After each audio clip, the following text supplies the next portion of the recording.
Patay ang isang senior citizen na ginang nang matrap siya sa nasusunog nilang bahay. 5 iba pang bahay ang nadamay. Nakatutok si Jade Sabale.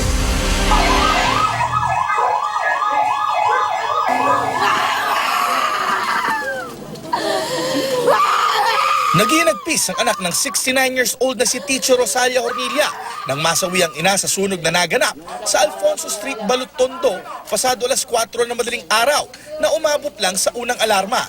Yung namatay sa paglabas mismo na sa may pintuan, doon siya na-recover namin, nakabulagta na siya. Naipit pa yung paa niya sa mga damit na bumagsak kaya nahirapan siya makalabas. Sa paunang investigasyon, nagmula ang sunog sa ikalawang palapag ng bahay ng pamilya Hornilla.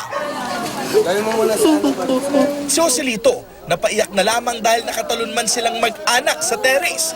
Hindi na nila nagawang masalba ang ina. Sinigawan ko pa yung mother ko na nag-response pa siya. Pag hindi, inano ko na yung mag-iina ko dito. Tapos pagbalik ko, may apoy na, nandito na yung apoy. Malaki na, sir. Oo, hindi ko na kaya. Nasusuffocate na rin ako eh. Papatapos na ang sunog at maapula na ng bumbero bago mag-alas 5 ng umaga nang biglang sumiklab muli ang apoy.